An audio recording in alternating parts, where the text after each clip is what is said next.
Welterweights Adrien Broner and Adrian Granados, good pals outside of the ring, put that aside and tore into each other for 10 hard and exciting rounds Saturday night, but in the end it was Broner, in front of a hometown crowd, who prevailed by split decision in a dogfight at the Cintas Center on the campus of Xavier University in Cincinnati. It was a hellacious back-and-forth battle for the entire fight, with Broner overcoming an injured left hand in the first round to eke out the decision. He won 97-93 and 96-94 on 2 scorecards, while Chicago's Granados got the nod 97-93 on 1 card. Had Judge Robert Pope not given Broner the 10th round, the fight would have ended in a draw. "I knew that Adrian Granados was going to come tough," Broner said. "At the end of the day, I was beating him up. This was an easy one for me. I feel good. Inside this ring it's business. Granados is a great friend of mine. It's nothing personal." Broner, 33-24 KOs, who has won world titles in 4 weight classes from junior lightweight to welterweight, was returning from a 10-month layoff after being stripped of his junior welterweight world title for failing to make weight for a defense against Ashley Theophane in April. He agreed to fight Granados at 142 pounds but a few weeks ago insisted the contract be changed to make the fight at the welterweight limit of 147 pounds, leading to questions about his conditioning. But both guys, who have been friends for years and sparred countless rounds together, seemed to be in good shape as they fought at a breakneck pace from the opening bell. "Adrian Granados is a world-class fighter," Broner said. "A lot of guys duck him, but I wanted to fight him because that's what I'm about. I hurt my left hand in the first round. Since then I couldn't throw my jab as much. That's why I had to stay inside. I couldn't use my jab but I adjusted." They set a fast pace from the outset and never let up. Granados, 27, suffered a cut on the bridge of his nose from an accidental headbutt in the 3rd round. Broner, also 27, landed some heavy uppercuts and Granados connected with many fast right hands in a fight that had the crowd of 6,085 cheering throughout.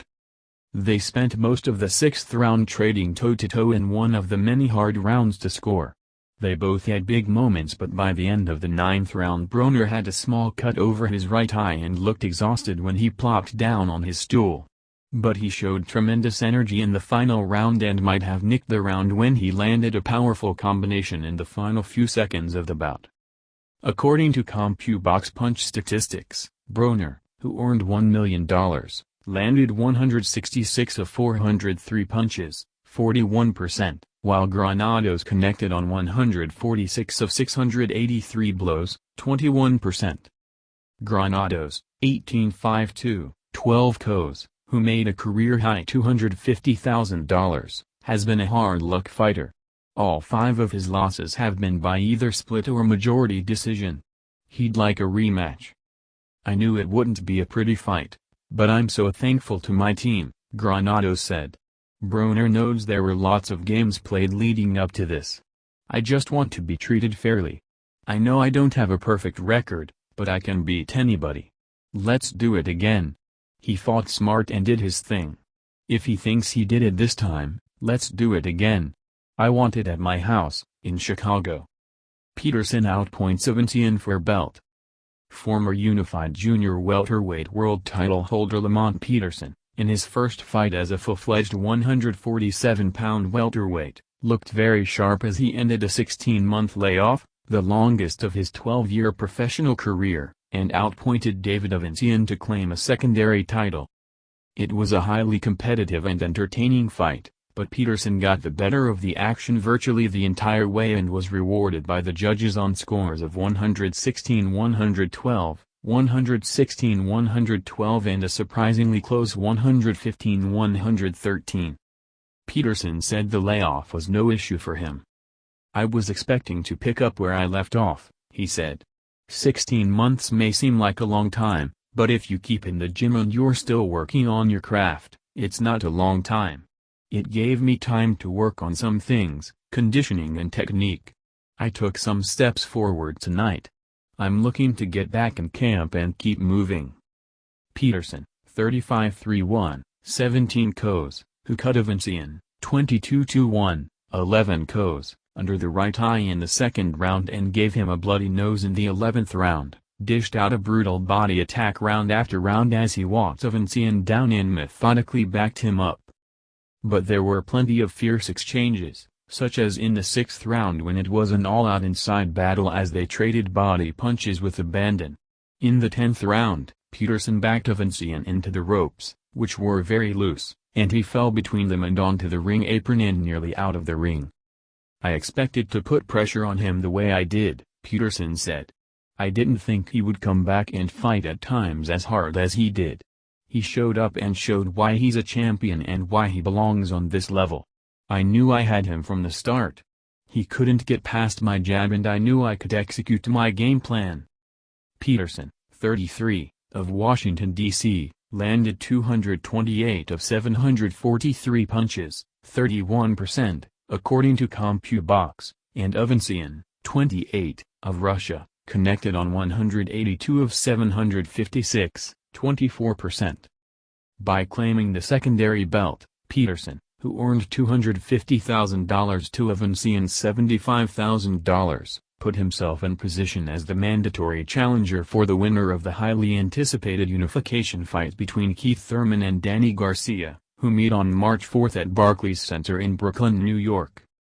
Of course, Peterson said when asked if he wanted to fight the winner. I want anyone in the welterweight division. I am totally comfortable at this weight.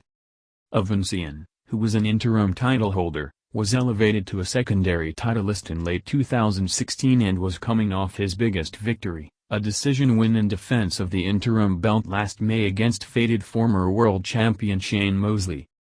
I thought it was a close fight and I thought that I was landing my punches more cleanly while his punches were being blocked, Avancian said. Lamont is very good, but I thought the judges were impressed with his movement, but I had the power. I understand it would be hard to win a decision in the US. I'm upset I lost my title, but I will keep fighting and I'd love to fight Lamont again. Brown knocks out Williams.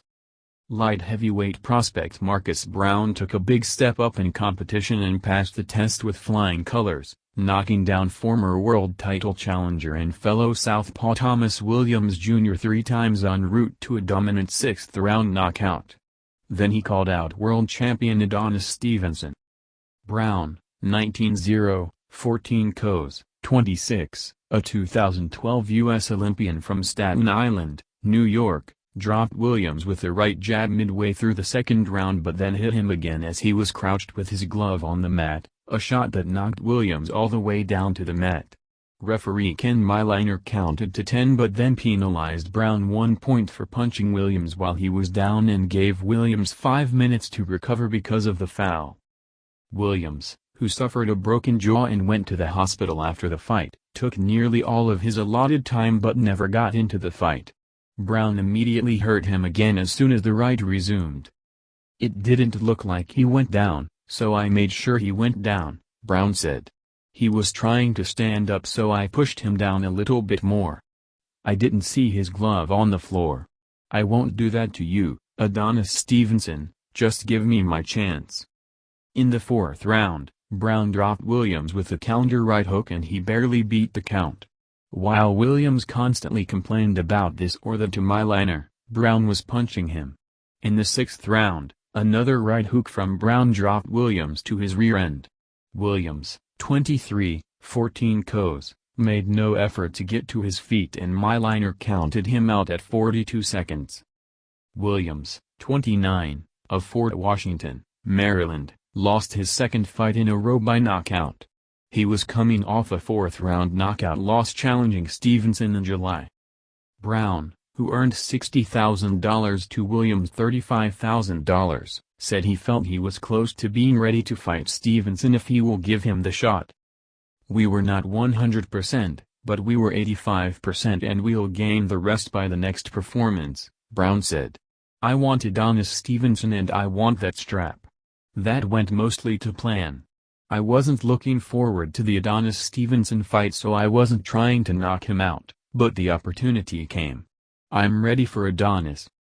According to CompuBox, Brown, who was ahead 49-43 on all three scorecards at the time of the knockout, landed 71 of 249 shots, 29%, and Williams landed just 32 of 162 blows, 20%.